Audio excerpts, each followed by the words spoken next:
From the new Phillipsburg High School Gymnasium on the campus of Phillipsburg High School in Lopatcong Township, New Jersey, Stateliner Sports Network proudly presents Phillipsburg High School Wrestling.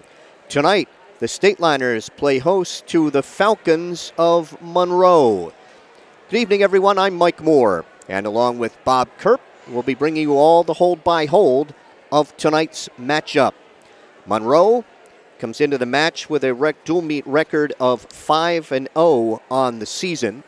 Monroe having beaten Spotswood 50-18, J.P. Stevens 61-15, Perth Amboy 46-18, Middlesex 50-19, and East Brunswick 65-15. They also wrestled in the Neptune Classic in December, and over the holidays in the Walter Woods, finishing fourth in that tournament at Middletown South. The Stateliners come into the match with a dual meet record of 4-0, defeating Hillsborough 68-0, Newton 45-12, Warren Hills 49-12 on Wednesday of this week, and just 2 nights ago on Thursday defeated Raritan here in Phillipsburg 37-24. Stateliners finishing fourth in the King of the Mountain tournament and in a tie for 8th at the Liberty Hurricane tournament last weekend. Phillipsburg Wrestling is brought to you on the Stateliners Sports Network by Rothman Orthopedics, proud to be the exclusive partner of the NJSIAA and to support Stateliner athletics. Visit RothmanOrtho.com to make an appointment and stop dealing with pain. Get back to truly living. By Ahart, Frinzy & Smith, recognized as one of the leading insurance agencies in the United States. Find out more at afsinsurance.com. By Urco Credit Union, 450 Hillcrest Boulevard in Phillipsburg and 2240 Northampton Street in Easton. Great rates, low fees. Clean up those after the holidays bills with a low-cost personal loan. Visit us at urcocu.com. By Buxton Athletic Training Center in Randolph, New Jersey, for all of your wrestling training needs year-round.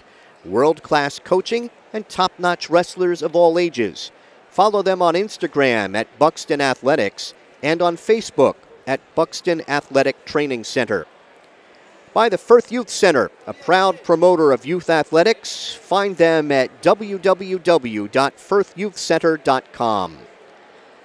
Follow the Stateliners on Facebook at Phillipsburg High School Wrestling.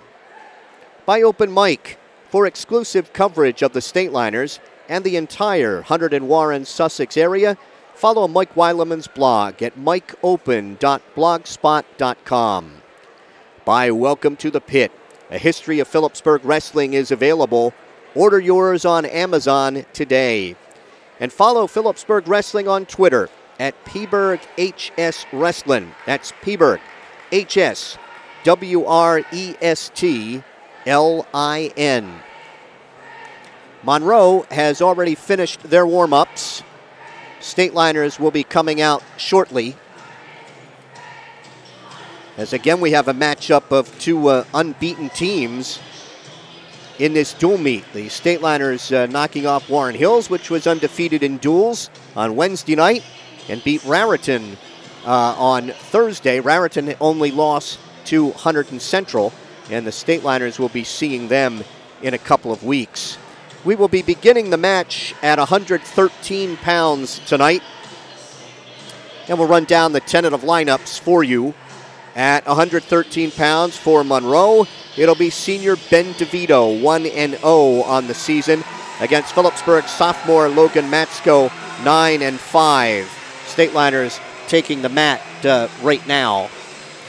At 120 pounds, Joe Fiordaliso, a junior for Monroe. He's 8-2 on the season, facing Phillipsburg freshman Joe Innamorato. He is 4-5.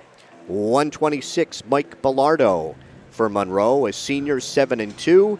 He'll face Phillipsburg senior Bryce Parenti, who is 12-5. 132 for Monroe, either senior Corey Fernandez, who is 7-4, or junior Anthony Pravacci, who is 8-2. Against, for the Stateliners, either Travis Jones, 7th place finisher in the state a year ago, a senior 10-2, or sophomore Jason Tino, who would be making his first varsity start of the season. At 138, Cooper Boyum for Monroe, a junior 5-3, or Anthony Saris, a sophomore 1-1, against either Jones or Luke Harton, a senior 4-5. 145, Johnny Profaci. For Monroe, he's a junior 8-2. Phillipsburg has weighed in 2 wrestlers there. Jared Kukor, a junior 2-2, or senior Kyle Tino, 10-6. 152, Chris Finelli for the Falcons, a sophomore 6-3, against Phillipsburg's Cody Harrison, a senior 9-1. 160 for the Falcons, either junior Ian McCabe, 10-0 on the season, or senior Justin Whitaker, 3-1, against TJ Abode of the Stateliners. He is a senior, 7-6. At 170, either McCabe or Nick Weichel. Weichel is a senior, 9-1, against Phillipsburg freshman David Pearson, 5-6. At 182, Justin Cholula Kande for Monroe. He is a junior, 2-7. Or sophomore AJ Gabalonis, who is 3-5, facing Phillipsburg's Jake Wicks, a junior, 7-5. Or sophomore Jordan Kiley, who would be making his first varsity start. At 195, either Cholula Kande or Gabalanis against either Kiley or Wicks. At 220, 3 weighed in there for Monroe. Junior Jack Richards, who's 1-0. Junior John Slover, who is 1-5. Or sophomore Nicholas Santa Ana, who is 5-4. One of those 3 facing Phillipsburg sophomore Gage Horvath, who is 6-7. At 285, either Richards, Slover, or Santa Ana against Phillipsburg junior Cody Krutz, 4-6. And we would end the night at 106 pounds. Mike Mastillo for Monroe, he is a sophomore, 5-5, against Phillipsburg freshman James Day, who is 13-5 on the season. Stateliners right now are concluding their warm-ups, and we'll be set for wrestling here from Phillipsburg High School in just a couple of minutes. The coach, Dave Post, pointing out 7 weight classes that he'd like to get, thinks the Stateliners can get. That is exclusive of some toss-ups, and he thinks the Stateliners can get 7 even if they lose the flip tonight against the Falcons. And talking very briefly with Falcon coach Joe Urell before the match, told me very quickly he wants to get one of the matchups up top and get the tosses in the middle. Right now, everyone's standing here at Phillipsburg High School as senior Ashley Razon will sing our national anthem.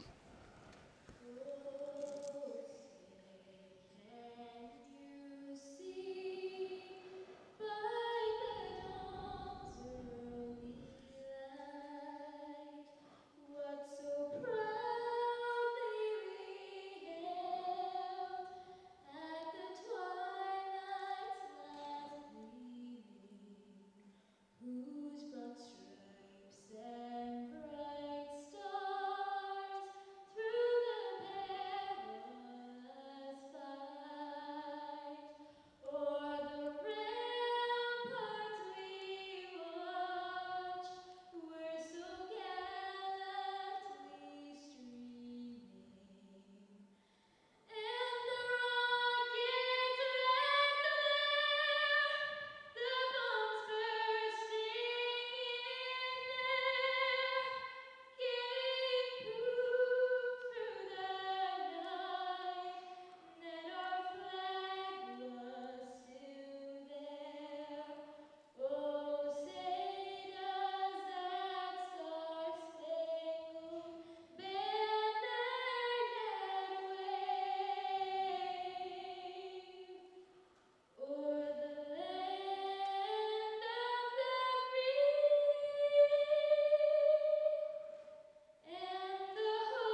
Ashley Raison with the singing of our national anthem.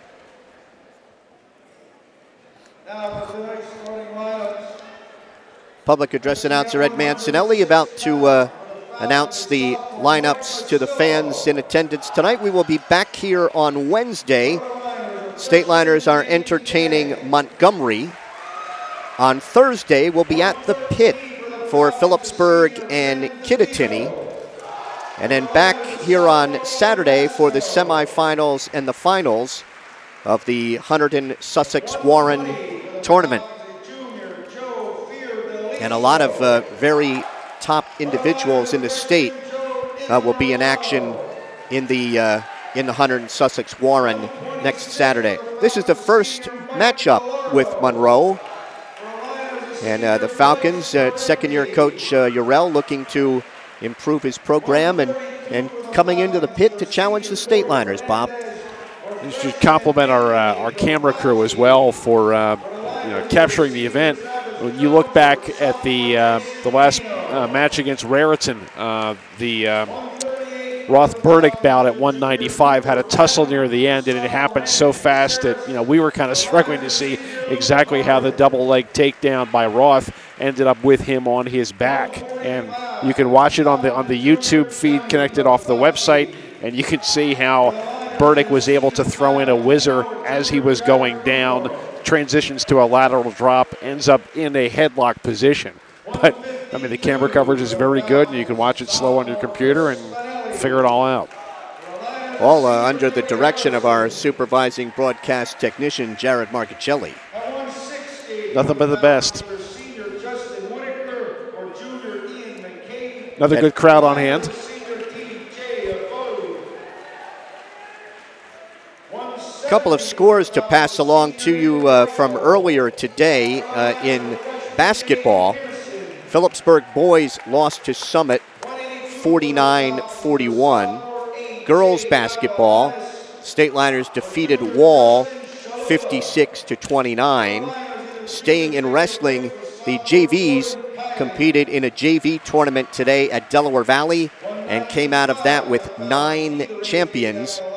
And in the Newton duels today, the last match, the championship match, Paulsboro defeated South Plainfield 37-17. So Paulsboro, again, ranked very highly in the state and will be, I think, the favorite in Group 1 when we get to that, the sectionals and the groups next month. JV tournaments are a great idea to keep athletes, interested and involved. Too many of the dual meets go by and they really don't get a chance to compete. And wrestling's a hard enough sport as it is. If you don't get that test against an opponent to know I'm getting better or not, and to be able to have the feel of a victory there, or at least getting to compete, it's even that much worse. Our referee tonight is Joe Internocia, as the coaches and the captains are at the center of the mat for the flip. And the 2 matches that we've covered, Phillipsburg is 0 for 2 in winning the flip against Warren Hills and Raritan. Joe's going to step back and flip the disc. Goes to Monroe. They chose odd. So Monroe will be out first in the odd matches. So we're getting set at 113. Logan Matsko, sophomore for Phillipsburg, 9-5, and we think this will be Ben DeVito.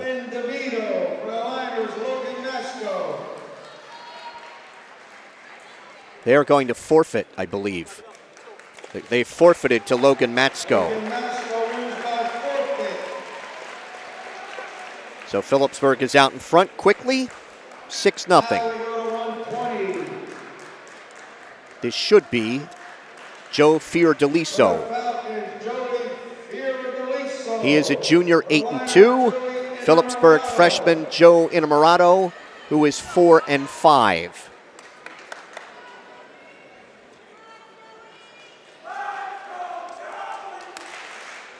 Falcons in their gold, purple and gold. Off they go right in front of us. That's a red stall for backing off. Joe Internosha establishing that the wrestlers are going to have to stay out there in the middle. In on the left leg is Inamorado. Trying to pick those legs over top of his head. Has Inamorado now on his head behind him. Trying to dump him down to his left hip. Inamorado. Fiordaliso trying to hook Inamorado's leg. Stalemate's called by referee Mike Internosha.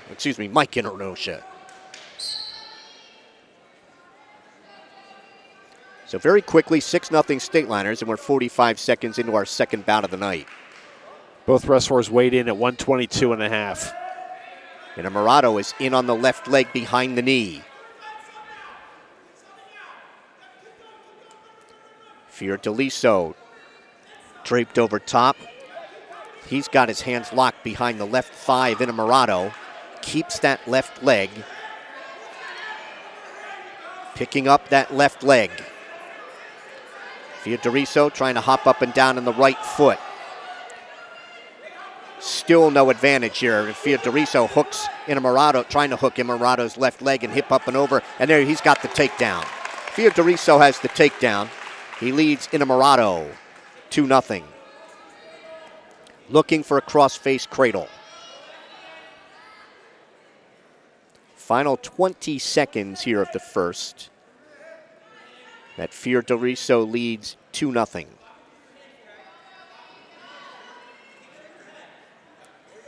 Final 10. Keeps that left leg in. Picks up on the right ankle trying to take Inamorado off his base. And the first period ends with Joe Fiordaliso of Monroe on top of Phillipsburg's Joe Inamorado, 2-0. Fiordaliso will be down to start the second. Big Monroe across the chest of the singlet. Fiordaliso stands right away. Inamorado on the mat, return to his knees, and Fiordaliso sits. Inamorado picks him up, brings him mat return again, takes the left wrist, and flattens him out.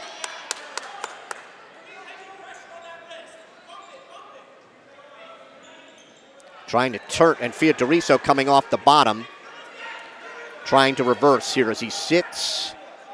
Turns in, he's got that left leg of Inamorado's hooked, and that's the reversal. Now he's trying to drive a half from the right side. With the reversal, Fiordaliso leads 4-0. He has shown very good technique so far.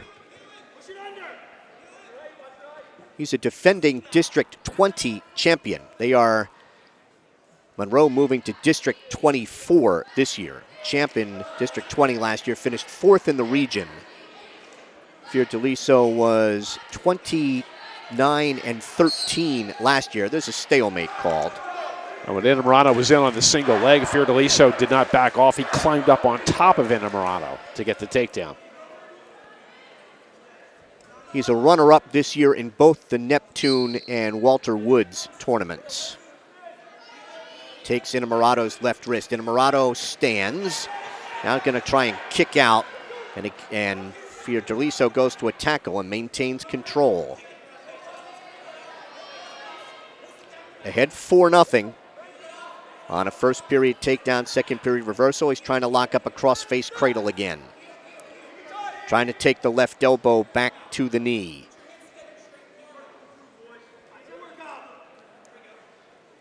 Under 30 seconds to go here in the second. Throws the leg in again. He really likes that. Looking for a power half now. Wants to turn Inamorado to his left. He tried the cradle without it, but he seems very comfortable using leg rides.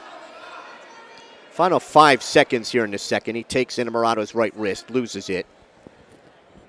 After 2, 4-0 Fiordaliso. Inamorado choosing neutral in the third. He got in the first, couldn't finish. Yeah, he had the better attack, but Fiordaliso had the better counter.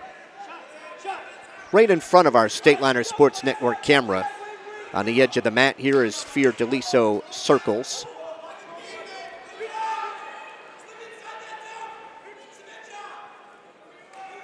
Inamorado takes him off the mat. They're back to the center in a minute 34. Dave Post up and shouting instructions across the way. Coach Post in his 9th season, 133-20 overall. Inamorado's trying to work a snap and spin.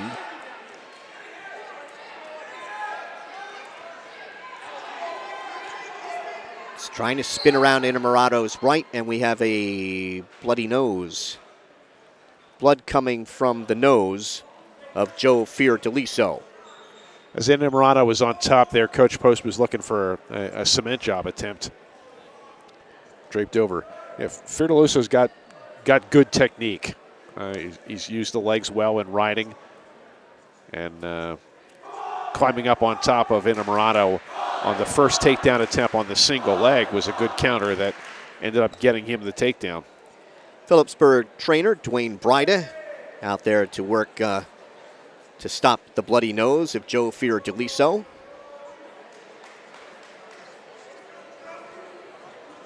Joe Inamorado still hopping up and down on his feet across the way, and we're into the third period, so gas is not a problem for Joe Inamorado. Seems well conditioned. Coach Urell of Monroe's in his 2nd season at the helm of the Falcons. They'll get a little mat cleanup. 38 seconds used on the blood clock. And we're back to it here at a minute 20 to go in the bout. Phillipsburg leads the match 6-0. We opened with a forfeit to Phillipsburg's Logan Matsko. Almost a throw attempt there by Fiordaliso. Inamorado reached for the left leg, couldn't get it. Now front head and arm by Fiordaliso. And off they go right in front of our Stateliner Sports Network camera at a minute 1 to go. Fiordaliso complaining that Inamorado had his singlet. Front head and arm by Inamorado. Fiordaliso almost snapped Inamorado to his back, but Joe regained his balance. Yeah, he was looking for a barrel roll there. He had a tight clamp on the right arm. Inamorado tries to spin around. Fiordaliso blocks him off with his right arm. Now he has his hands locked through the crotch of Inamorado. 30 seconds to go in the bout. Stalemate's called by referee Mike Internosha. And we got blood clock again for Joe Fiordaliso. Internosha's called stalemates fairly quickly, but to keep things moving along. I don't think he's impatient. I think he wants the wrestlers moving. Monroe competing in the Greater Middlesex Conference. I believe South Plainfield would be the favorite there. I think from a situation, too, with Inamorado shooting in, Interlosha on the Fiordaliso on the bottom, but clamping on that arm, knowing that he's got a 4-0 lead and he can burn some clock that way. Right now he's used over a minute 15 of his blood time. And now Coach Urell's going to help a little bit with that, kind of stuff that, kind of plug the nose. He's going to get a little water. Got a little water spill there in the mat that I don't think anybody saw.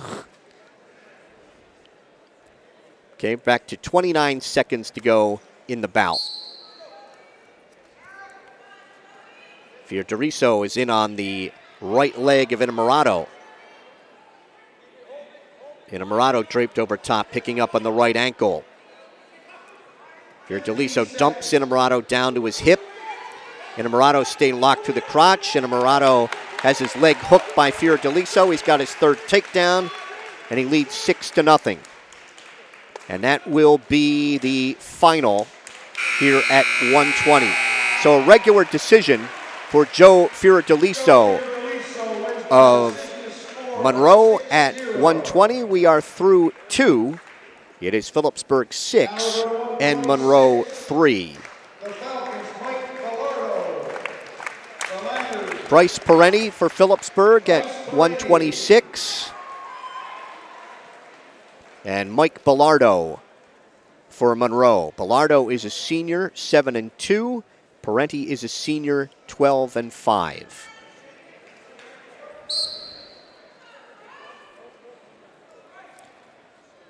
Bellardo tried to get in on Parenti's left leg. He fought that off. Bryce wearing pads or braces on both knees tonight. Bellardo going to spin around behind, and he's got a quick takedown on Parenti. Bellardo on top, 2-0. Very quick on his feet, Bellardo. Barring the left arm of Bryce Parenti. 30 seconds into the bout here at 126. Parenti stands and are off the mat back to the center in a minute 22. Parenti weighs 128. And Bellardo at 126.8. Parenti trying to get hand control as he stands. Bellardo tries to sit around behind him. Parenti has an escape. Bellardo dives in quickly. And now Parenti has a front head and arm. It's 2-1 Bellardo after the escape. Parenti underhooking the right shoulder, snaps Bellardi down to his right knee. Trying to get control of that upper right arm and spin around behind. Bellardo blocks him off. Parenti reaches for an ankle, can't get it. And they're off the mat at 46 seconds. These guys have both shown a lot of movement. Circle each other to the right. Just eyeing each other up.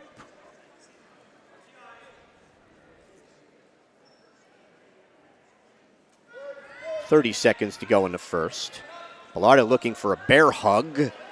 There's a headlock and a hip throw by Parenti at the edge. Let's get his hips up. No advantage, and they're off at 20 seconds. This has been entertaining as they've mixed it up on their feet here in the first. And showing a variety of moves. Bellardi trying to get in on the right leg of Parenti. Parenti again trying to snap and spin, and Bellardo will fight that off with 2.2 seconds to go in the first. First ends with Mike Bellardo of Monroe on top of Phillipsburg's Bryce Parenti, 2-1 at 126, the third of 14. Stateliners lead the match 6-3. Bellardo choosing underneath to start the second.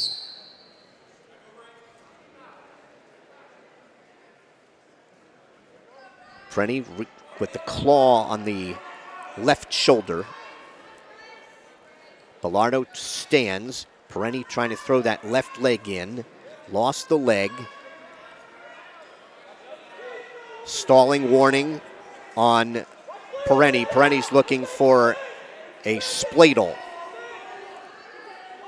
Bellardo reaches back for Parenti's right leg, trying to pull that out in front of him. Looking now for a cross-face cradle. He's behind the left knee. Does not have control of that left elbow. Parenti trying to turn Bellardo to his left. Now he scrambles back up. Now he's got a cross-face cradle. Parenti has a cross-face cradle and will take him over to his left. Bellardo trying to fight that with all he's got. Parenti's going to try and load it up again. Has the cross-face cradle out the left side. Lost it. That was a great job by Bellardo to fight that off. Yeah, he bellied down and just would not give.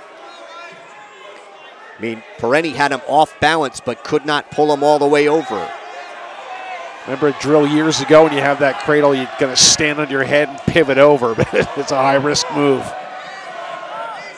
Perenni maintaining control here.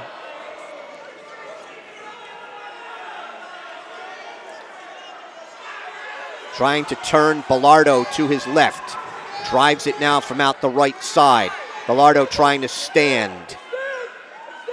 Final 5 seconds. Bilardo up on his toes, spinning with his head at the edge. And Parenti is going to ride him out. And it is 2-1 after 2. Parenti will go underneath in the third. He did get out in the first after giving up a takedown. Bilardo wraps the tight waist around Parenti's left side.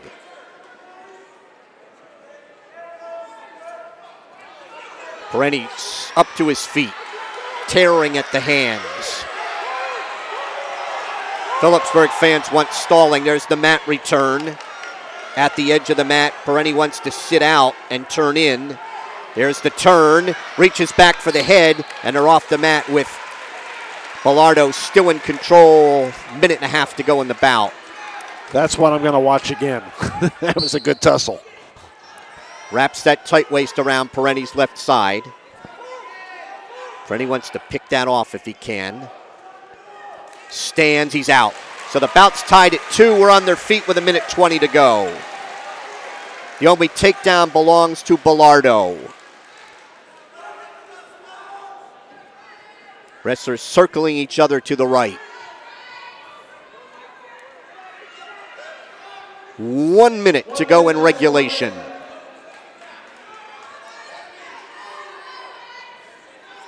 Kind of eyeing each other up in the center. They're circling like overtime would be fine for either. Bilardo tries to dive in and Parenti sprawled.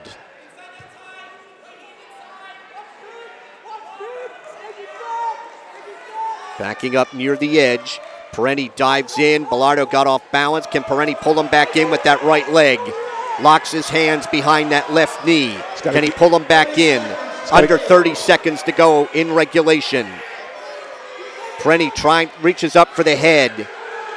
Still no advantage. Off the mat with 17 seconds to go. Wasn't able to pull him back, and everything was a forward thrust, and he was out of real estate. Bilardo with half a shot, but Parenti's around the head. Can he snap and spin?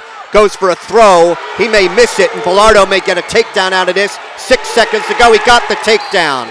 He got the takedown off a mistake by Bryce Parenti with 5 seconds to go, and Bilardo has a 4-2 lead. Parenti, I think, just got a little too ambitious. I think he decided he wanted to end it there, and it didn't go his way.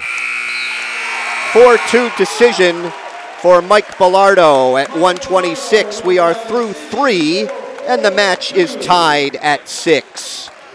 That was a very entertaining bout. So the State Liners lost the flip, so I believe they have to be out here first at 126. And it'll be Travis Jones, the senior, 10-2. I think this will be Anthony Pravacci. We'll see.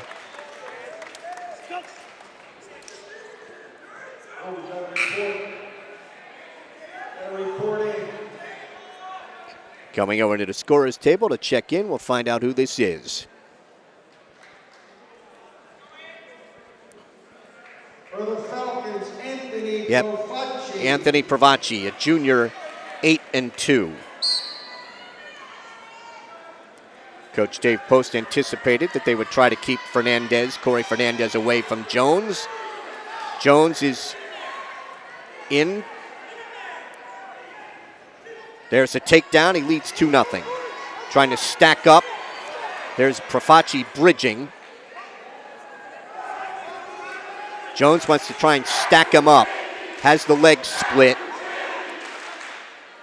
Keeps the leg split and gives up on that. Comes out the left side.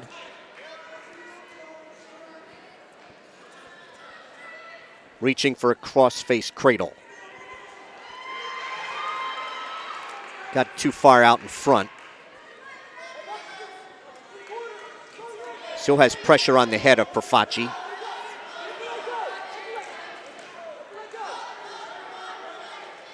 Jones now looking for a cradle.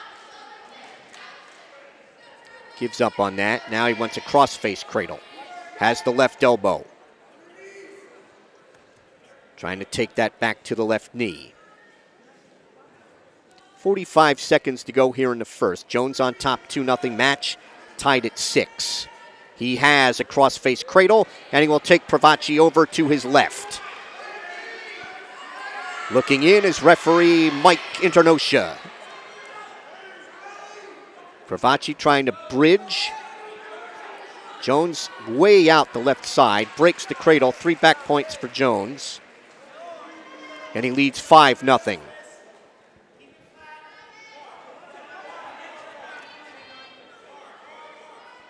Jones barring the left arm with 10 seconds to go. And going to try to drive him over to his right. Picking him up through the legs and stacking him up. 3 seconds, he'll run out of time. Jones is up 5-0 after 1.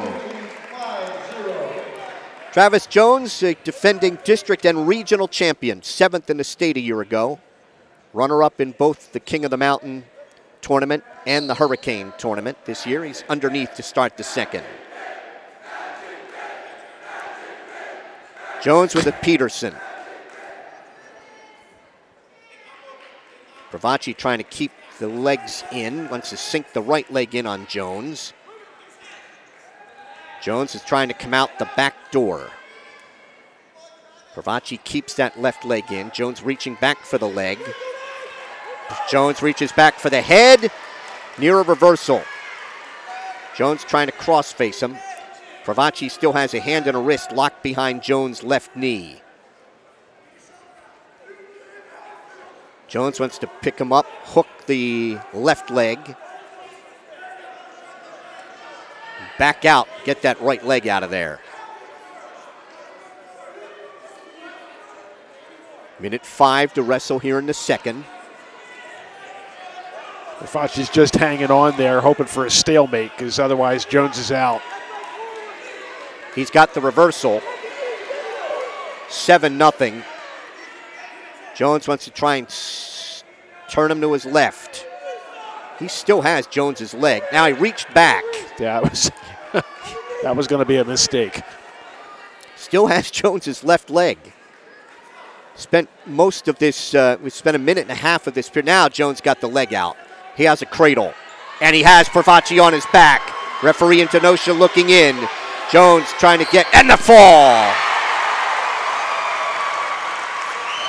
3:36 with a cradle for Travis Jones.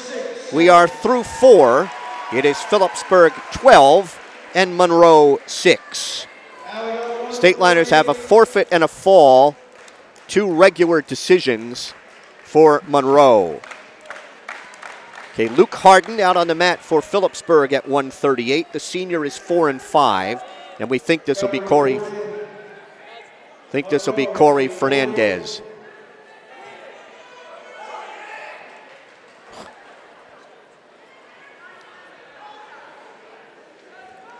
Waiting for Ed Mancinelli to let us know who that is. Yep, it's Corey Fernandez. He is a sophomore, 7-4.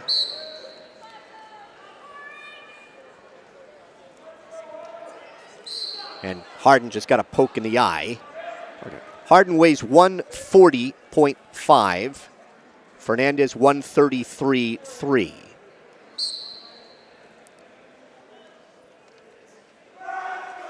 Harden's in on Fernandez's left leg behind the knee.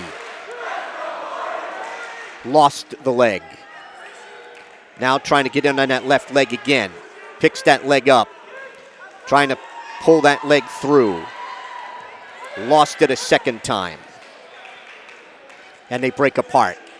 Fernandez, as Harden adjusts his headgear, Fernandez diving in on a double at the edge, and kind of surprised Harden, I think, with that, but they're off the mat. No advantage in a minute 24. diving in on the left leg behind the knee. Harden trying to pick that leg up. And again, lost the leg as he tried to bring Fernandez to the mat. Front head and arm now by Fernandez. Shrug by Fernandez, blocked off by the left arm of Harden. Harden trying to underhook the right shoulder.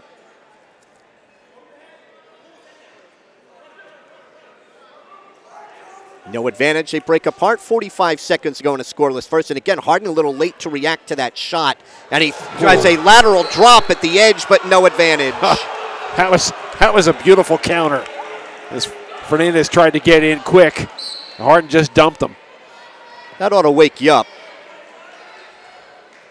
Fernandez slams Harden to the mat for a takedown and has some back points coming. Harden trying to bridge. Joe Internosha looking in, or again, I'm sorry, Mike Internosha looking in. Harden able to belly down. 5-point play for Fernandez. And he's on top 5-0. Harden stands, reaches back for the leg.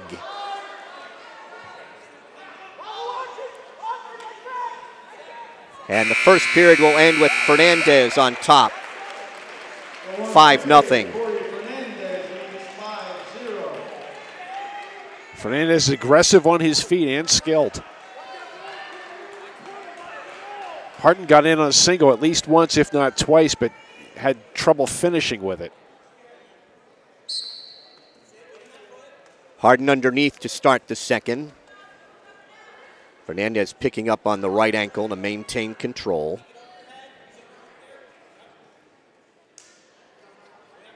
Reaches for Harden's left wrist. Harden stands. Fernandez trying to pick him up. Now Harden sits, and Fernandez tried to check him back. Harden gets to his knees, stands again. Trying to pull those hands apart. Everybody on the Monroe bench wanted him to cut him. Fernandez drops down to the left leg, trips at the edge, maintains control. They're off the mat at 1:20. Harden got to his feet there and is looking to reach in to get the leg. He could clear his hips and get free, but he's trying to do better. On the whistle, Harden stands. He's not walking away, he's looking in. Fernandez trips him back down to his knees. Harden stands. Fernandez trying to trip Harden out. He has an escape. It's 5-1 Fernandez. Just under a minute to go in the second. And a takedown for Fernandez. Leads 7-1. I think he was told to cut him. On the escape, it's 7-2. So Harden had the better of it on his feet for most of the first, but now Fernandez has taken him down twice. Harden trying to get in on the left leg. He's been able to get in on the leg, but not finish. And they're off the mat at 30, or stalemate called at 30 seconds.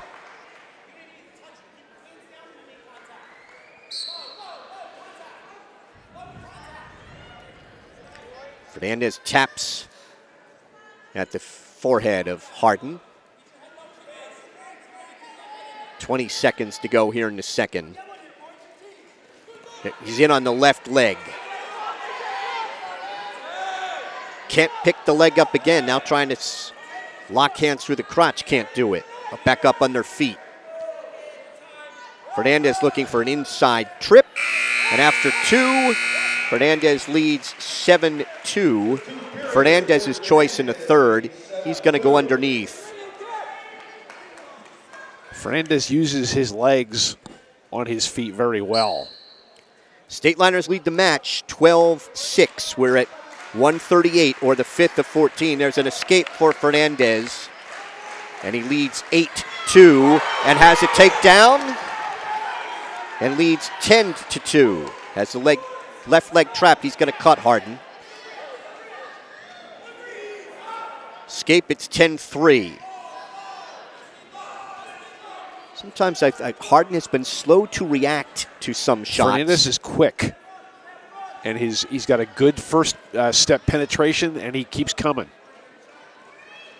He's in on Harden's left leg. Has a takedown. 12-3. He has built to the major with 1:05 to go. So Monroe won the flip, and to get this matchup, there's an escape. It is 12-4. Fernandez dives in on a double, takes down Harden. 14-4. He cuts him. It is 14-5. Tries to snap down Harden. Trying to circle to Harden's right. Harden blocks him off with his right arm. Harden he's got his hands locked behind through the crotch, up to their feet. He loses that. Reaches for a leg, can't get it. And a barrel roll by Fernandez to a takedown. 16-5. Harden diving in on the left leg. He never gave up control. Now Fernandez gives up control. It is 16-6. And that will be the final. A major 16-6 for Corey Fernandez of Monroe. We are through 5. It's Phillipsburg 12 and Monroe 10. 7 takedowns for Corey Fernandez. Very impressive on his feet.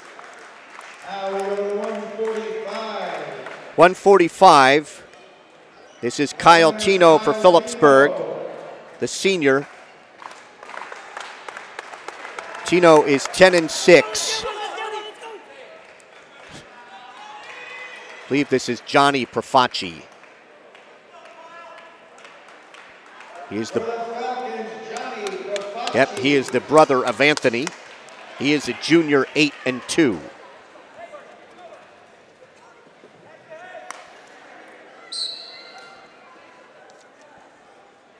Working takedowns here at 145.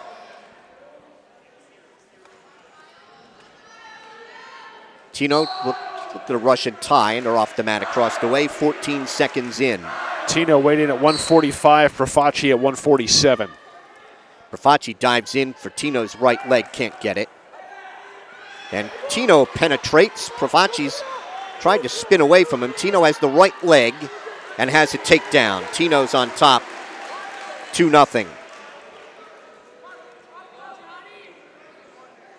I think that's Kyle Tino's greatest asset on his feet. He just keeps coming. Takes the left wrist.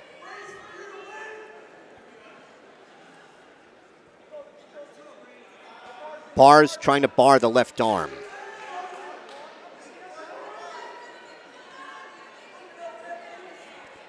Reaches for the right wrist. Loses the wrist.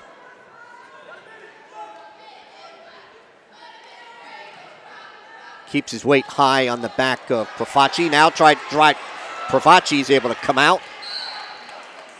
And we'll get a little time for him to adjust his headgear. It's 2-1, Tino. So 5th battle on the night, and the State Liners trailing on their feet, 11-2. Profaci going to change headgear.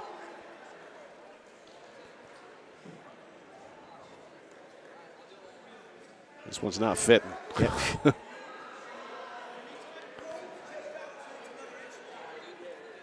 I think referee Mike Internosha said he needs one another inch longer. Mike's going to try it now. Now we're set. 47 seconds to go. 2-1 lead for Tino. Profaci tried to throw him on by. Then dives in and a headlock by Tino, and Profaci rolled on through it. There's no advantage. Kyle just caught him and looked to dump him right to his back.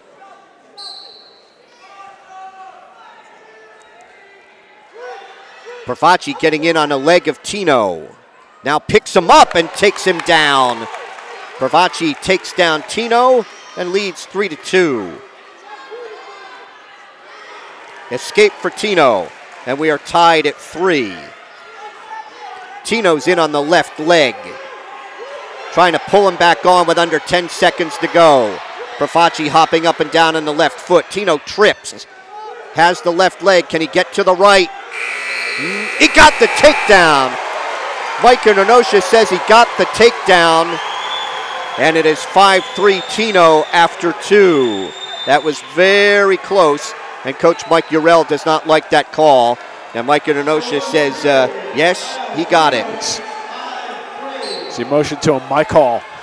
Joe Urell did not like that call, but there's an escape to start the second for Tino, and he leads 6-3.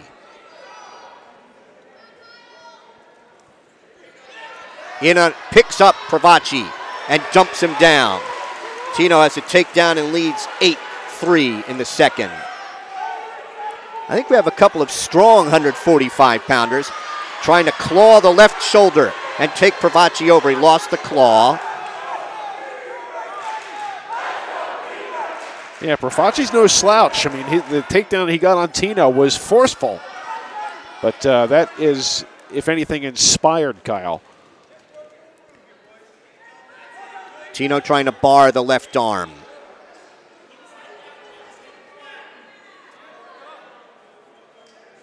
Reaches now inside. Stalling is called on top on Kyle Tino. That's a first warning for stalling. I was just going to say that Tino is a very patient rider. There's not a lot of wasted effort. He's in control and he's trying to think, all right, what's my next move here? But there's not a lot of show hopping or pushing. Pravacci reached back, tried to take Tino off him to his right. Tino fought that off, maintains control. Tino reached for a crossface, gives up on that. Pravacci gets to his knees.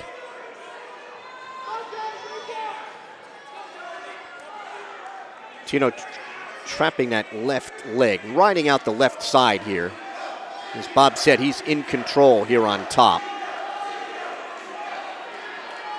Pravacci tries to stands, tearing at dance, arches his back, tries to pull Tino over top of him. Tino fights that off, but Pravacci has an escape, and it is 8-4. And we have blood from the nose of Kyle Tino, and that'll stop it. Recapping where we are so far, we're at 145, the 6th bout of the night. Phillipsburg leads Monroe 12-10. We started at 113. Phillipsburg's Logan Matsko a winner by forfeit. At 120, Joe Fiordaliso of Monroe decisioned Phillipsburg's Joe Innamorato 6-0. 126, Mike Bellardo on a late takedown decisioned Phillipsburg's Bryce Pereni 4-2. 132, Travis Jones of Phillipsburg, a fall with a cradle in 3:36 over Anthony Pravacci, made it 12-6 Phillipsburg. And at 138, Corey Fernandez of Monroe, a 16-6 major over Phillipsburg's Luke Harden. All right, back to it with the wrestlers neutral and 11 seconds to go here in the second at 145, an 8-4 lead for Phillipsburg's Kyle Tino. Again, trying to get a takedown at the buzzer. Cannot get it. After 2, Tino leads 8-4. The choice is Pravacci's. He chooses neutral in the third.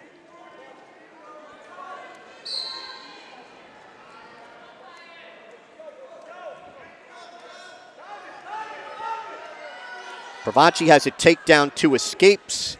Tino has 3 takedowns, 2 escapes. Pravacci trying to work a high crotch. Trying to pull that left leg through now on Tino. Hand and a wrist behind Tino's left knee. Now Tino sprawls, spins around to Pravacci's left, and Tino has a takedown. He leads 10-4. Dave Post is going to tell him to cut him. On the escape, it is 10-5.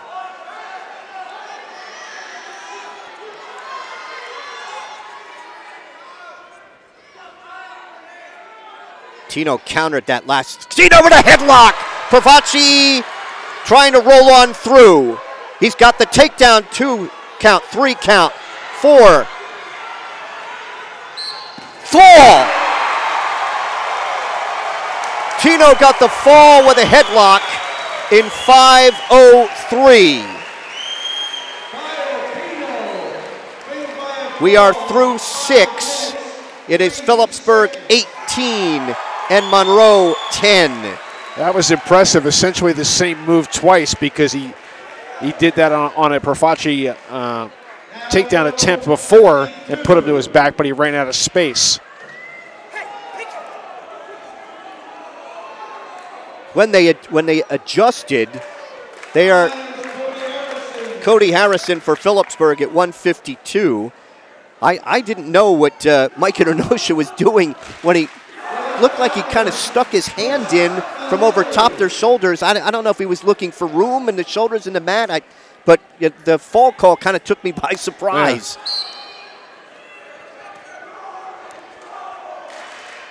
Cody Harrison out for Phillipsburg at 152. Front head and arm by Harrison. In on the left leg behind the knee. And he steps through. Harrison has a takedown and leads 2-0. Stateliners with 18 on a forfeit and 2 falls. Chris Finelli out there for the Falcons. Harrison barring the right arm. Almost up on his right foot. Reaching to get out the right side. Has that arm. Now wants to get out the left side. Still has that right arm barred at the elbow. And now draw and a half. He's got a half from the left side. Gives up on the half. Now he wants to turn him to his left with the bar. Again, up on his foot to try and drive it. Out the right side, stepping across. And the bar, and he has him on his back, stacking him up. Harrison will get a couple of back points, gets 2. Leads 4-0. He just had the bar. I mean, there was nothing else holding him. But he had it tight. Bars the left arm with under 10 seconds to go. And the wrist and takes him over. 2 count, 3, 4, 5. 3 back points for Cody Harrison, and he leads 7-0 after 1. Finelli's a sophomore, 6-3. Harrison a senior, 9-1. Cody 95 wins in his career. He's 95-22. Harrison's going to go underneath to start the second. Harrison stands. He's out in 5 seconds. He leads 8-0. Goes to a 2-leg tackle at the edge, dragging his toes. Off the mat, no advantage, says Mike Irenosha. Stateliner fans did not like that call. Gave it a long look. Mike went over to talk to Dave Post, who held his head in his hands. I don't think Mike liked that. Harrison has a takedown, and he leads 10-0.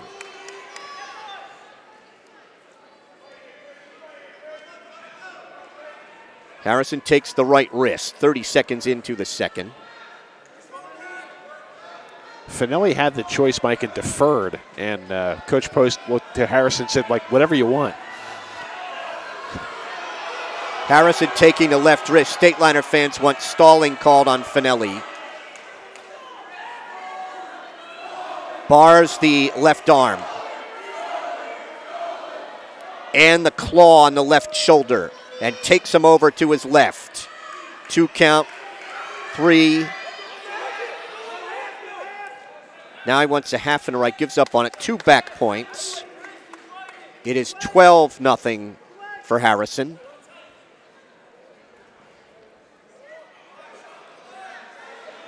Harrison controlling the left wrist. Bars the left arm. Up on his feet. Now the claw on the left shoulder and the left wrist. As a leg in, got a 1 count as he took him to his left. Harrison sneaking a look at the clock behind him. 20 seconds to go in the second.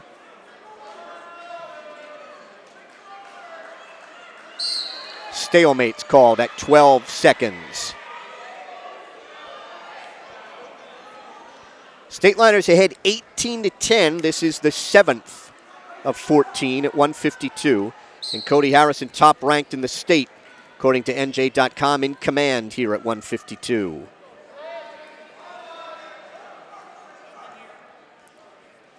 Through 2, Harrison leads 12-0. I think he wisely decided not to try to turn him there, because that. Finelli taking the top. He's going to cut him, so that's 13. And unless he can take him down to his back, Cody Harrison, when he gets a takedown, will have to settle for a technical fall. It was curious to take top and then cut him.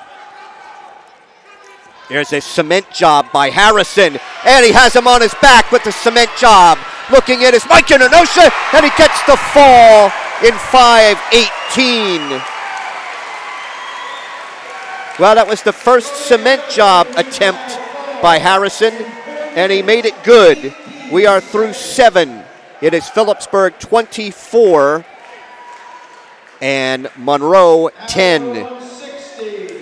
He wisely elected not to try another tilt there at the end of the second period to get a fresh start in the third, and it paid dividends.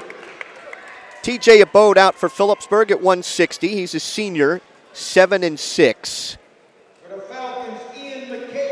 Ian McCabe, a junior, 10-0, is out for Monroe. So the Stateliners have 4 wins, a forfeit, and 3 falls as we come to the second half of the match here at 160. Stateliners with a forfeit to Logan Matsko, falls by Travis Jones, a cradle in 336. Kyle Tino a headlock in 5:03. And Cody Harrison a cement job in 5:18. Off the mat, no advantage here at 160. Circle each other to the left, now back to the right.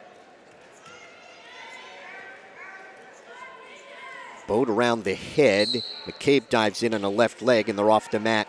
No advantage here, 34 seconds in.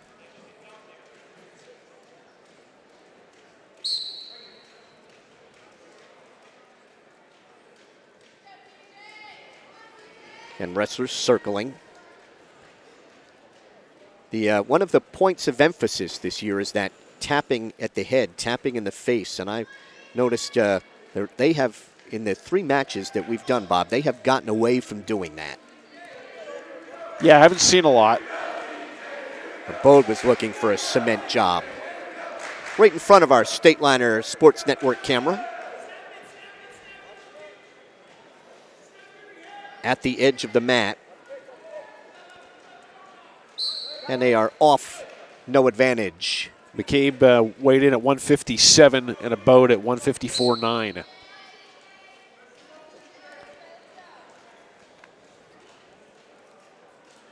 Wrestlers circle back and forth.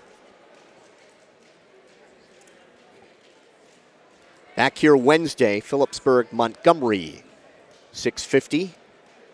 Will be our broadcast time. We'll be at the pit for Phillipsburg and Kittatinny on Thursday, 6:50. Just using an arm drag and spinning around for a takedown is McCabe. He leads 2-0. Kept that left arm of Abode and then was able to spin around behind him. Final 10 seconds here in the first period. And after 1, Ian McCabe of Monroe as a 2-0 lead on Phillipsburg's TJ Abode. Abode underneath to start the second. McCabe, a champion in the Neptune Classic and in the Walter Woods tournament. He's looking for a crossface cradle and has it. Takes Abode to his back. Looking in at the left shoulder, is shaking his head no as Mike Internosha, but that's 3 back points. And McCabe leads 5-0. He got that crossface cradle from a stand. I locked it up quickly, but then couldn't hold it. Trying to pressure on the left elbow of TJ Abode. Now for the crossface again. He has the crossface cradle. Abode trying to pick that right hand off from his left elbow. And he takes him over left to right. Mike Internosha looking in. Minute to go here in the second. And the fall. Crossface cradle for Ian McCabe in 3:03. And we are through 8. It is Phillipsburg 24 and Monroe 16. So each team with 4 wins as we go to 170.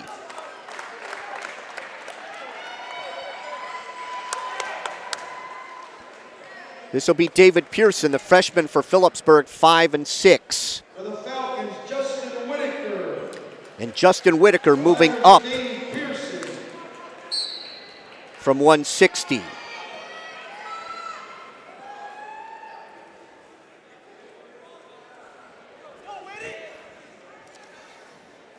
Whitaker is a senior, 3 and 1.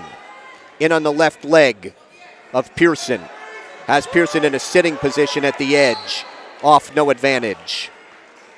Pearson at 167 and Whitaker weighing in at 157.9. Whitaker with a big pad on the left knee.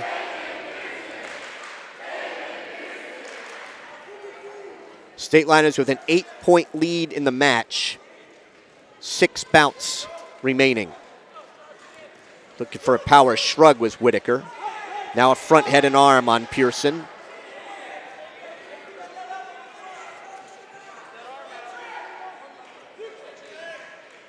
No advantage as Pearson got up to his feet. Stalemate's called by Mike Internosha. 1 minute to go here in the first.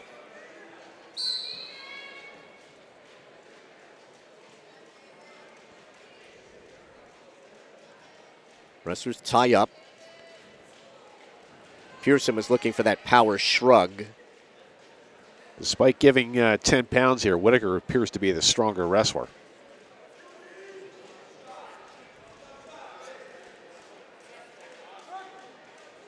The edge in front of the Stateliner bench here with no advantage as they circle. Pearson tried to throw him on by. They're off at 32 seconds. I don't think an upper body move is going to work here.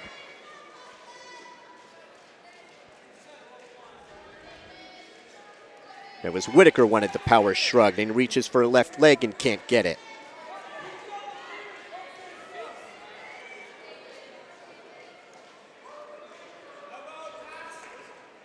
Final 10 seconds here. Some of the Stateliner upperweights going to have to come through for him tonight. Scoreless first here at 170. Whitaker's choice. He defers. Pearson will go underneath to start the second. Stateliners without Austin Roth tonight. That was our first scoreless first period of the evening. A flagrant misconduct on Thursday by Roth, and he is ineligible to wrestle tonight. Looking for a cross-face cradle.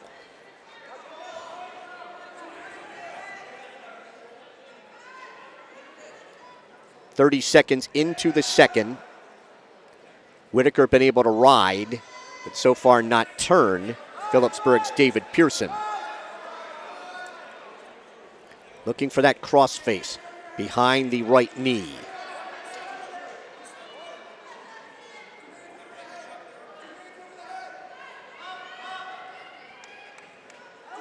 Stalemate's called. Minute 5 to wrestle in the second. Thought Mike Internosha might have called that earlier. As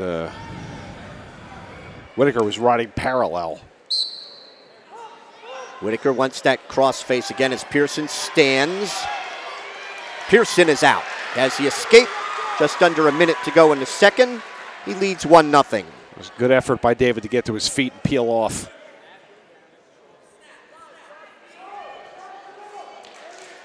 Pearson trying to snap down on the head of Whitaker.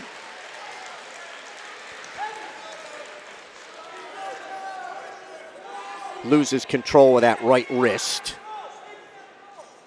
Just eyeing each other up with 30 seconds to go here in the second. 1-0 lead for Phillipsburg's David Pearson on a second period escape.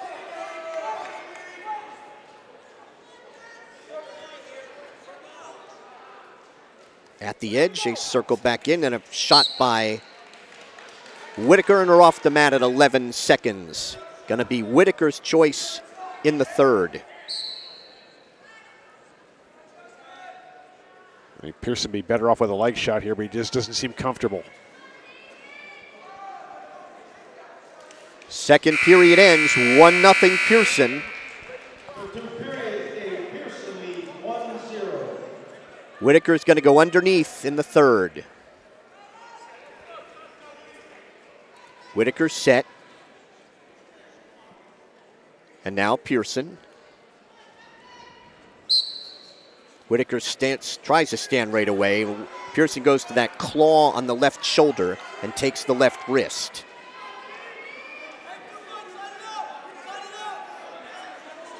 Pearson reaches in for the left wrist. Whitaker 14-12 a year ago. Pearson trying to sink that left leg in. He's up a little high. Whitaker trying to come out the back door. Pearson trying to sit back. He likes now, he wants a power half. He's got that right leg in. 45 seconds into the third, flattens him out and stretch him out and work that power half.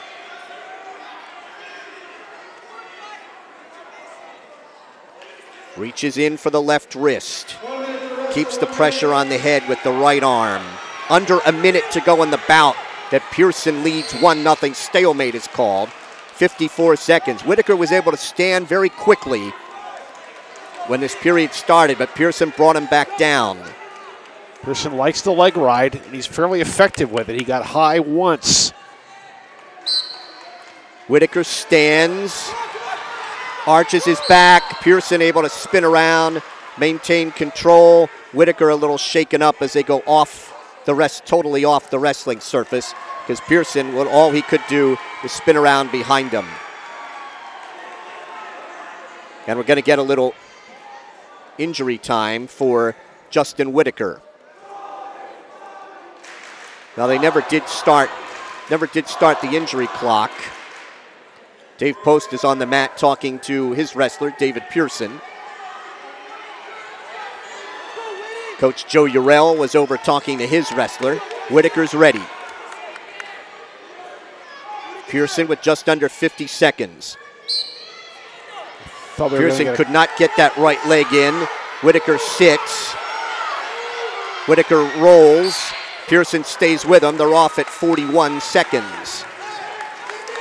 I thought we were going to get a caution there at the start, and we didn't. Yeah, I thought we should have had one on Pearson. Yeah, but Whitaker's ready. Pearson trying to pick up on the left ankle. He's got the leg in. Got the right leg in. Trying to break down Whitaker.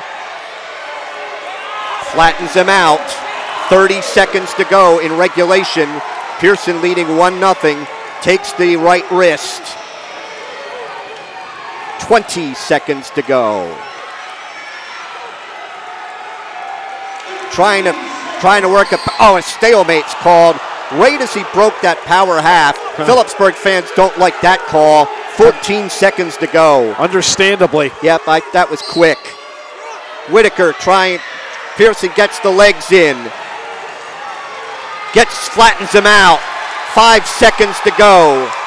David Pearson of Phillipsburg gonna win a clutch 1-0 decision at 170. We are through 9. It is Phillipsburg 27 and Monroe 16. Did not see that one coming. 5th win for the Stateliners. 4 right now for Monroe. 182. And this one, Monroe has to be out first.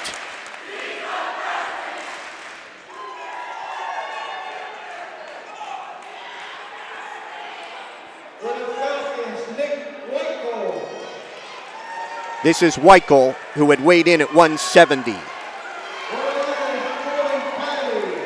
And it's Jordan Kiley, a sophomore, making his first varsity start for Phillipsburg. Weichel is a senior, 9-1. Tosses down Kiley. Kiley comes up to his feet, and they're off no advantage. Off the mat, 6 seconds in.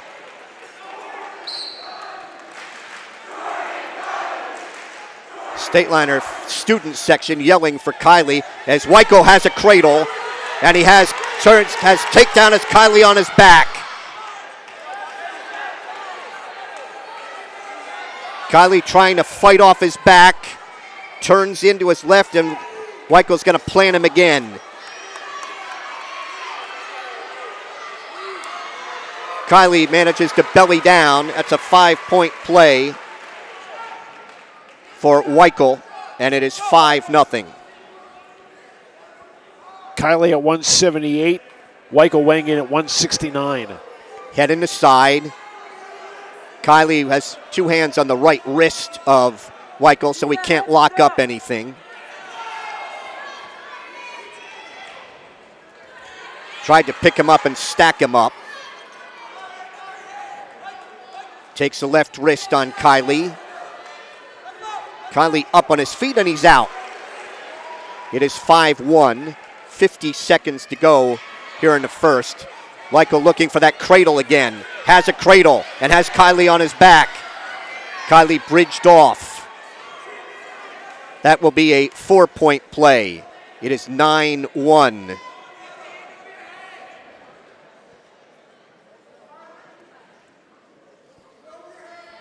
Under 25 seconds to go here in the first.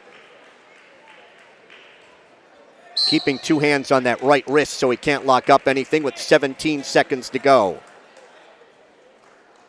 So a couple from his feet. Weichel has worked those 2 cradles.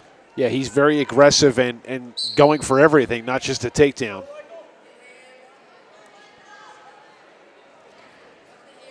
Flattens out Kiley, takes the right wrist. Final 10 seconds here of the first. And Weichel will have a 9-1 lead after 1.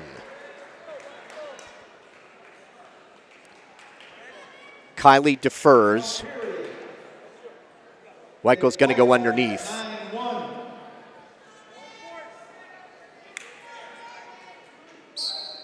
Weichel left hand tight waist, and Weichel sits out, turns in, has a reversal. Leads Kiley 11-1 and has a cross-face cradle. Taking Kiley over. Joe Internosha looking in.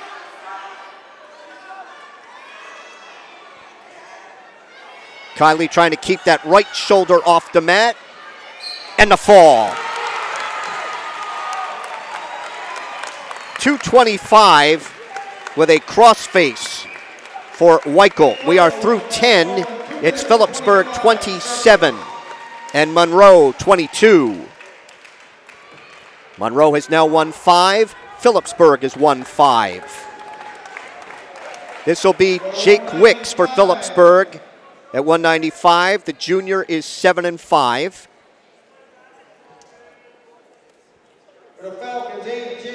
AJ Gabalonis, a sophomore, 3-5.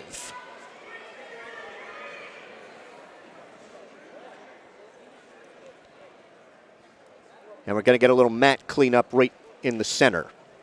Wicks weighed in at 174, Gavalonis at 182. Phillipsburg leading 27-22 after 10. And trailing 15-7 in takedowns.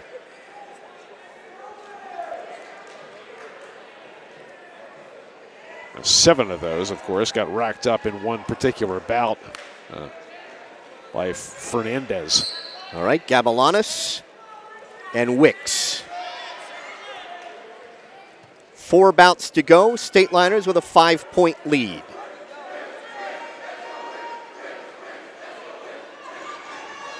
Wrestlers break apart, no advantage.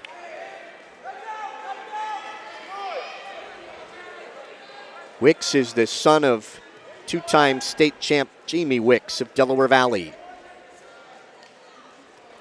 Wicks tried to get in on the right leg. Now he picks up on the left leg. Looking now to pick him up and dump Gabalonis, and a takedown for Wicks. He leads 2-0. There's a lot of contact leading up to that takedown, but Wicks stayed with it and used his leverage. Takes the left wrist.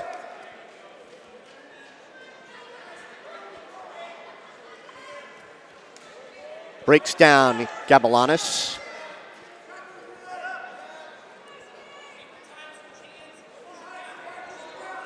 $50 seconds to wrestle here in the first.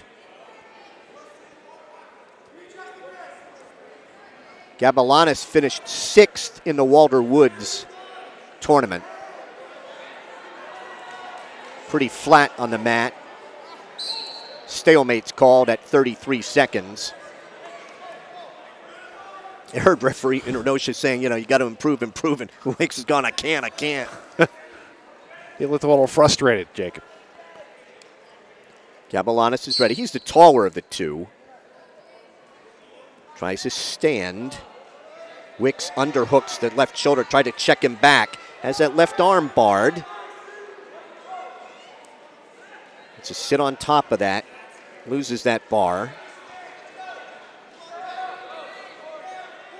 Wicks has shown good poise here against an aggressive wrestler. Been riding effectively ever since getting that takedown.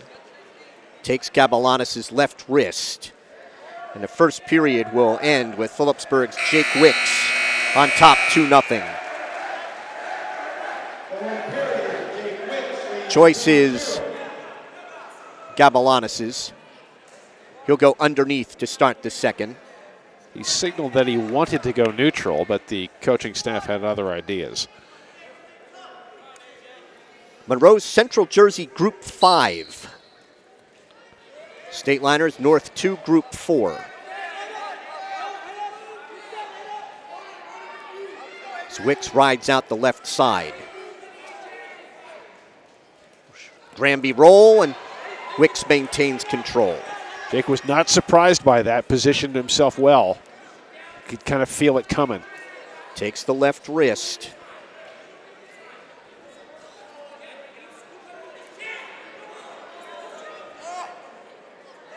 Has a cradle. Wicks walks him over. Looking in is Joe Internosha. And the fall.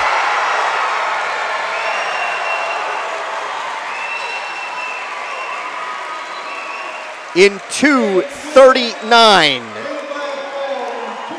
We are through 11. It is Phillipsburg 33 and Monroe 22. Huge fall by Jake Wicks at 195. He just cupped the chin and bowled him over. And looking at the two of them, I would not have picked Jake Wicks as the stronger wrestler, but that was a good hold and well applied. Horvath's a sophomore, 6 and 7.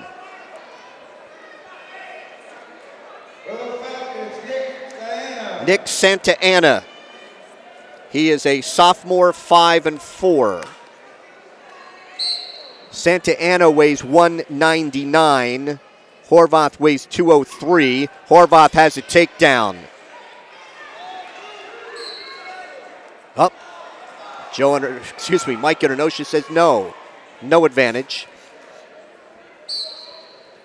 in the first 10 seconds. It looked very takedown-ish.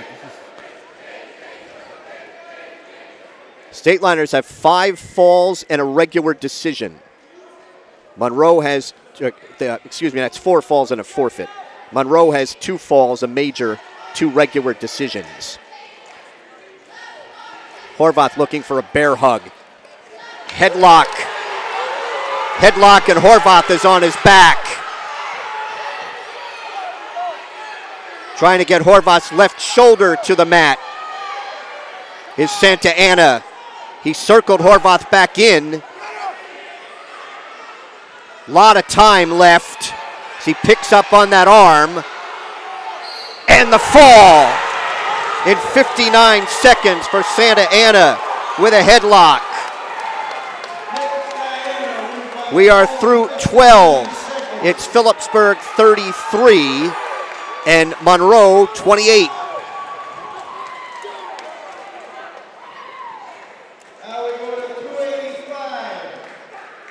Looked like, Horvath was trying to hit a bear hug and looked to be in better position. He did. It just, Santa Ana just fell into that headlock and applied it. Cody Krutz for Phillipsburg, a junior 4-6. Jack Richards, a junior 1-0. Phillipsburg's James Day will be a favorite in the final bout of the night at 106. Right now, Stateliners have a 5-point lead at 33-28.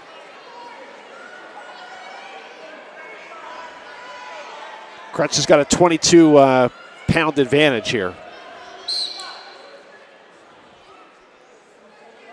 Stopped 14 seconds in. Referee Mike Internosha talking to both wrestlers. Krutz with a pad brace on the left knee.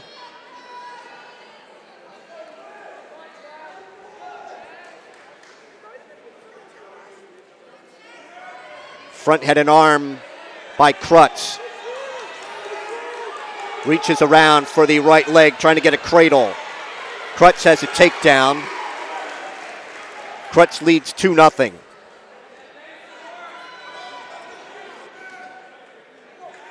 Krutz takes the right wrist, reaches across now for the left shoulder.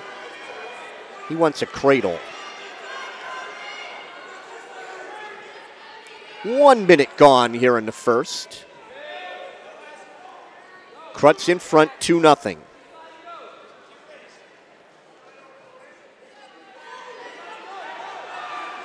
Richards trying to get to his feet.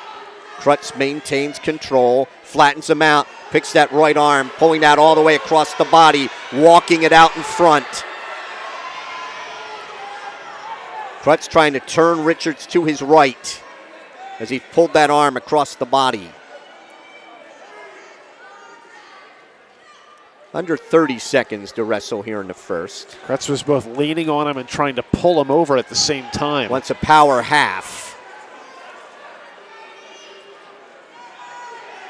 to turn him to his right. He got a little sloppy. Richards comes out the back door and gets one. It is 2-1. 2-1 Krutz with 11 seconds to go here in the first.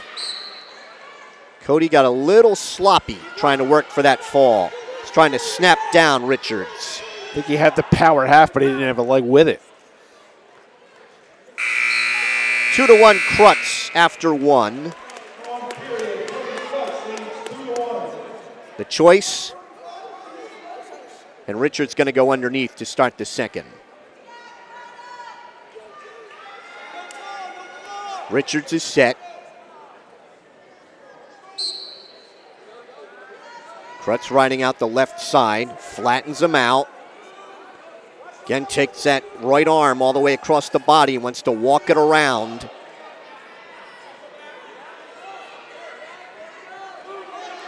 Now wants a cross-face cradle. He's gotten that arm 3 times, Mike. It's like he's not sure what he wants to do with it. He's keeping his weight high on the back. Now wants a 2-on-1 on the left wrist. Crutz got a little too far out in front, and Richards has himself a reversal and leads Crutz 3-2. He's reaching for a cross-face cradle.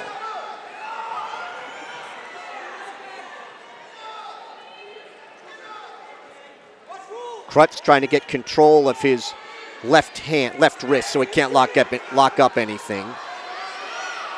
Richards trying to pick up on the right ankle to flatten out Crutz. Crutz trying to reach around from behind and pull Richards out in front. Now he wants a cradle. Trying to got too far out in front, and Crutz is blocking him off now. Had a hand and a wrist behind the knee, loses it. Crutz trying to pick up on the left leg and reverse back here. Pops his head, he reverses. Crutz reverses back. He has a 4-3 lead. Final 30 seconds here of the second. Crutz can win and ice it for the Stateliners. Crutz riding out the right side. Richards to his knees. Crutz trying to reach back. Left hand 5 pry and break him down. 5 seconds to go in the second. Crutz will ride out the second. He's ahead 4-3 after 2, and it's Crutz's choice in the third. And he says he wants to go under. Crutz underneath, leading 4-3. 13th bout of the night, Stateliners up by 5.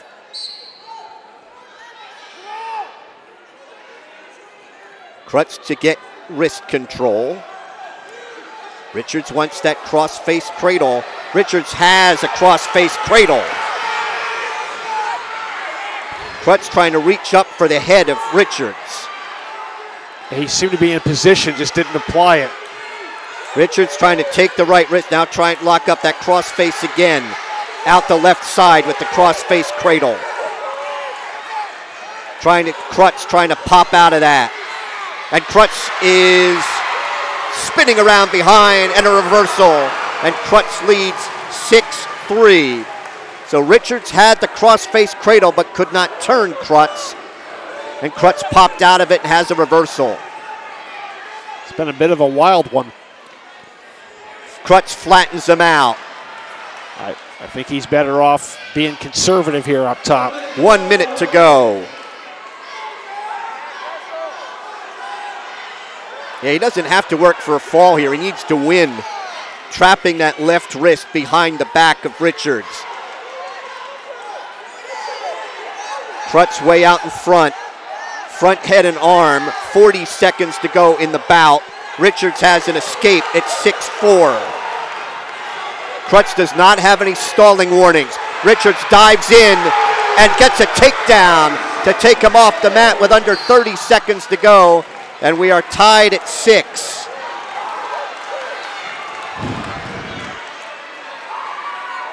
Under 30 seconds, 6-6. Crutz underneath. Right hand, left hand tight waist. Looking for that cross-face cradle. He locks his hands. Crutz pops it. Crutz sits back into him. Trying to turn in. Crutz has a reversal with 15 seconds to go. He leads 8-6. Got a little high. 5 seconds to go. Crutz to ice the match for the Stateliners. 2 seconds. 1. And Cody Crutz wins an 8-6 decision.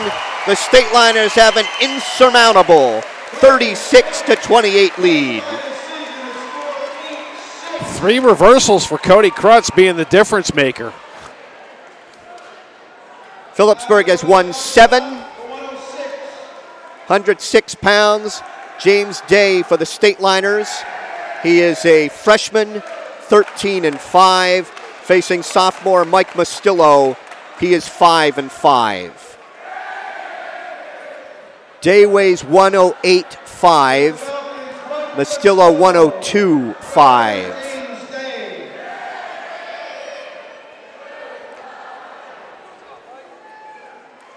Fans got their money's worth tonight. That was a bizarre bout.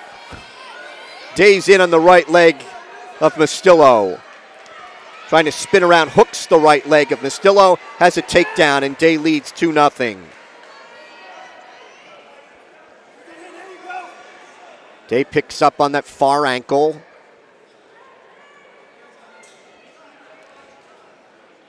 Day trying to spin around behind here to maintain control. Mastillo had a hand behind the right leg of Day, right knee trying to pull him out in front.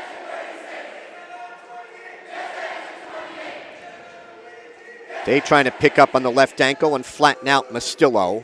Mastillo tries to stand. Day stays with him. Day pulling him back onto the wrestling surface.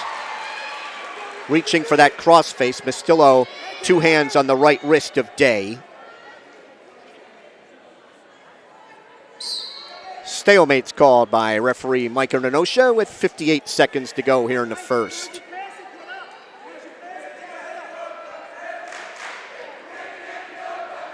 Mastillo is set. Now Day. Mastillo tries to sit. Day stays with him. Day has control with the right elbow, pulling that across the right arm across the body. Now lost it.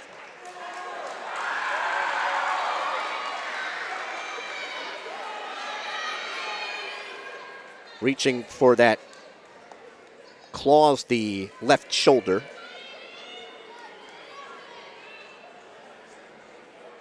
Reaching inside, controlling the left wrist, loses that.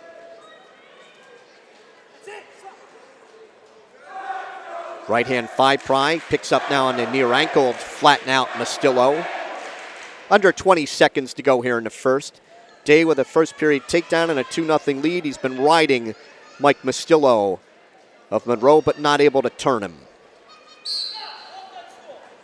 Stalling is called on James Day. That's a first warning. Don't know why.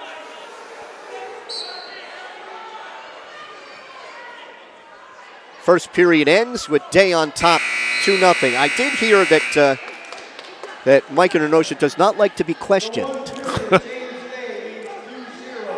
and I go back to that bout where, you know, Dave Post didn't like the call. Right. Sunk his head in his hands, and Mike Ernanosha went over and said something to him. And I mean, you know, I didn't hear Dave Post say anything. I did not either. But you know, there's a lot I don't hear. So. You know, I think you are allowed to, you know, sink your head in your hands. As Day comes to his feet. Mustafa trying to pull the left leg through to maintain control. Pressure on the head by Day, and Day has a reversal. Day leads 4-0.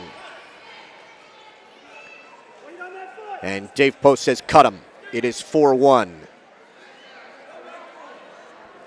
I think that may be frustration with Mike Mastillo with Mike Ernanosha that caused him to say cut him.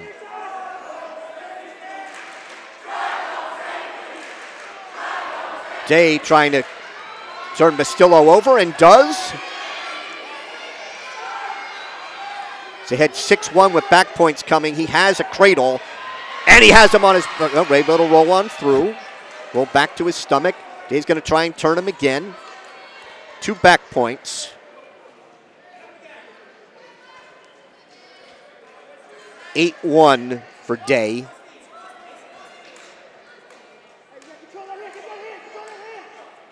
Day reaching inside for the right wrist.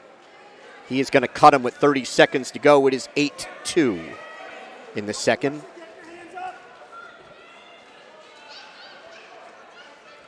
Day shot at the left leg, can't get it, and spins around quickly to the right side, hooks the leg and has a takedown, and Day leads 10-2 in the second. Picking up on the far ankle, trying to break him down, pressure on the head. Final 5 seconds. And Day with a 10-2 lead after 2. Mastillo's going to go underneath in the third. Day will cut him to make it 10-3. Final bout of the night. Stateliners have it won. It's 36-28.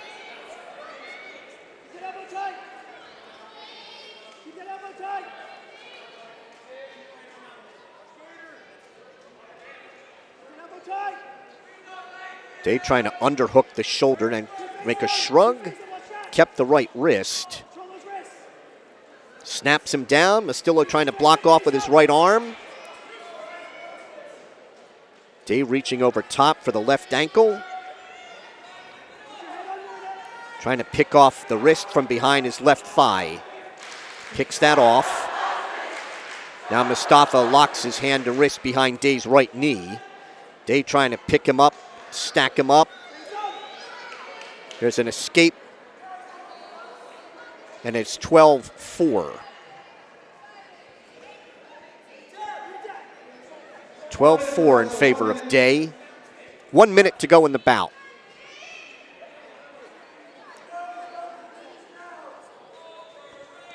Day with half a shot. Mustafa shot in on the right leg.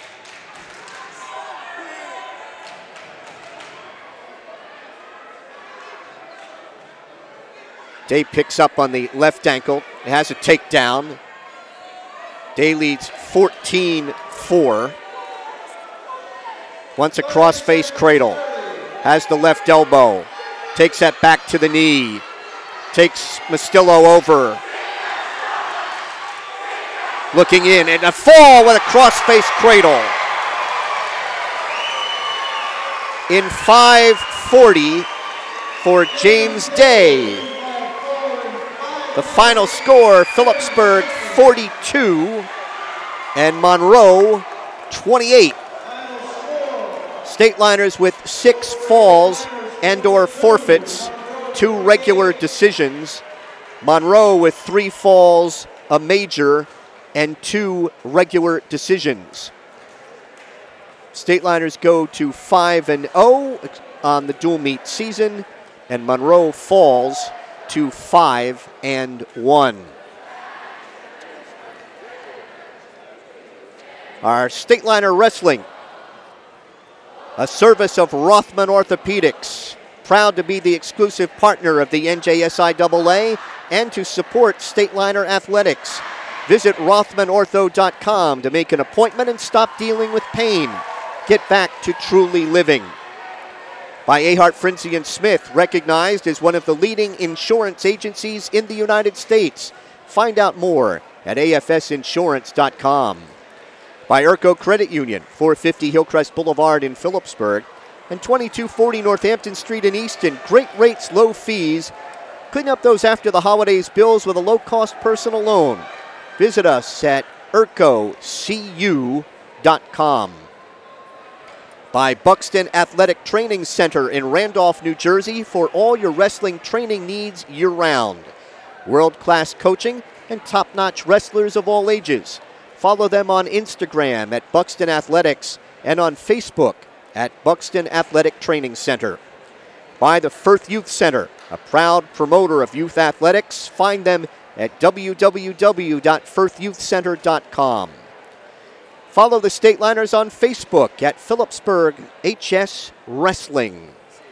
By Open Mic, for exclusive coverage of the Stateliners and the entire Hunterdon and Warren, Sussex area, follow Mike Weileman's blog at mikeopen.blogspot.com. By Welcome to the Pit, the history of Phillipsburg wrestling is available. Order yours on Amazon today. And follow Phillipsburg Wrestling on Twitter at Pberg HS Wrestling. Pberg HS WRESTLIN.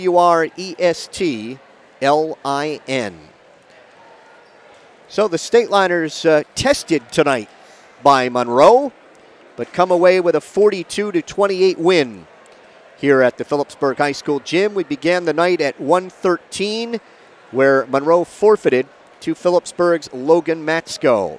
At 1:20, Joe Fiordaliso of Monroe won a 6-0 decision over Phillipsburg's Joe Innamorato.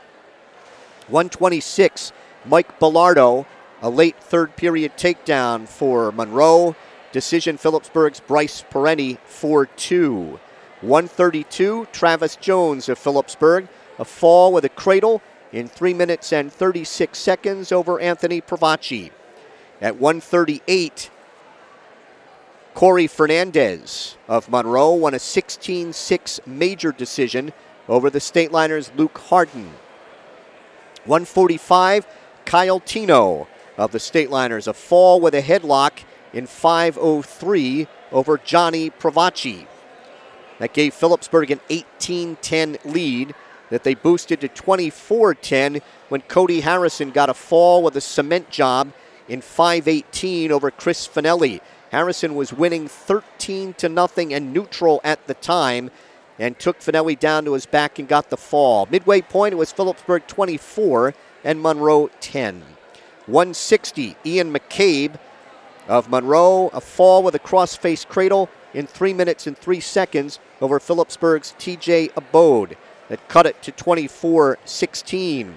170, Justin Whitaker of Monroe went up and lost a 1-0 decision to Phillipsburg's David Pearson on a second period escape. Pearson rode out Whitaker in the third to win 1-0 through 9, 27-16 Phillipsburg. 182, Nick Weichel went up from 170 for Monroe, got a fall over Phillipsburg's Jordan Kiley, sophomore making his first varsity start. The fall in 225 was Phillipsburg 27, Monroe 22. Then Jake Wicks of the Stateliners got a fall in 239 over A.J. Gabalanis at 195, giving Phillipsburg a 33-22 lead after 11.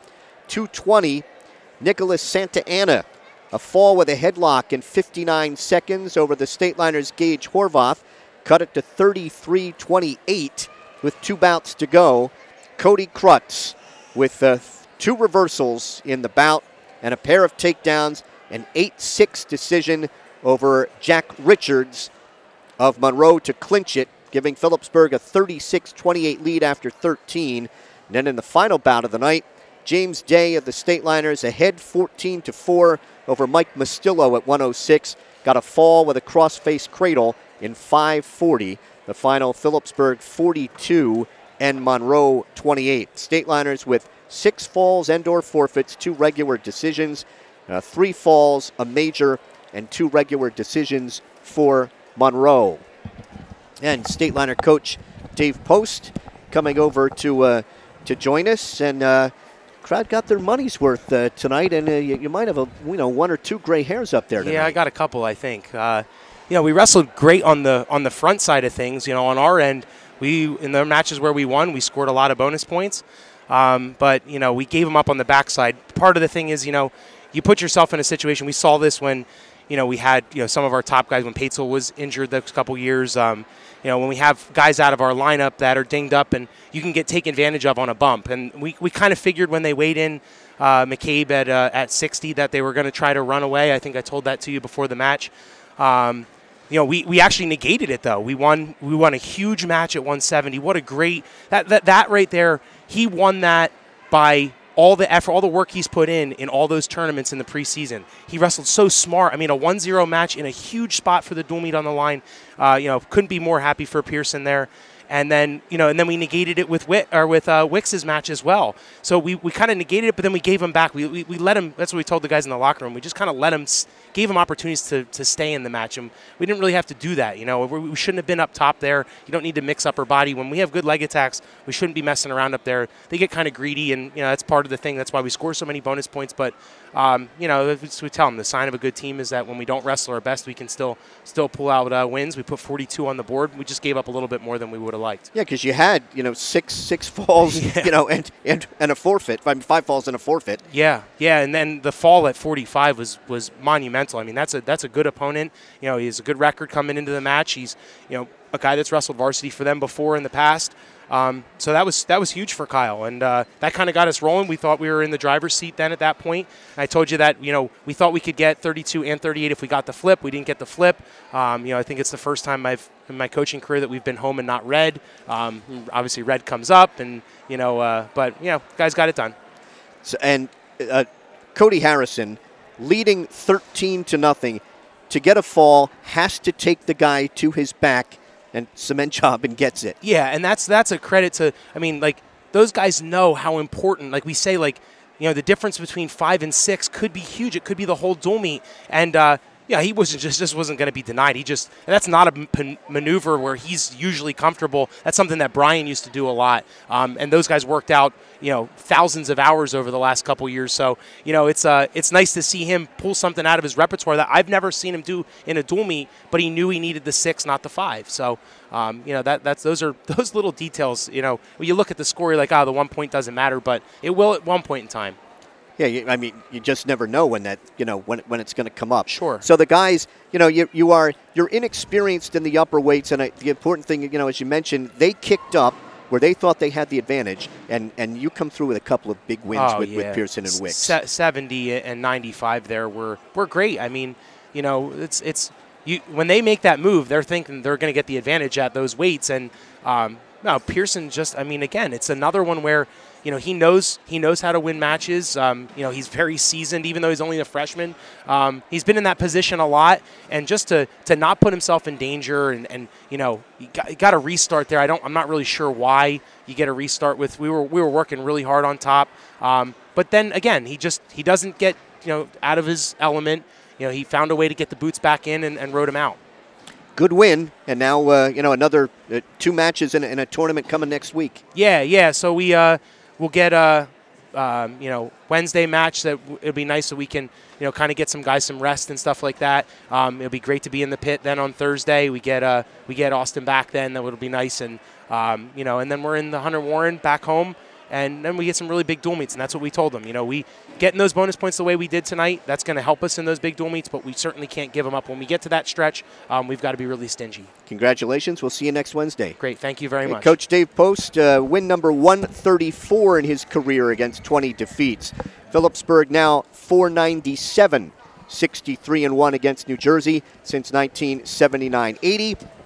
And the Stateliners now 962, 263-7 all time. Stateliners defeat Monroe tonight 42-28.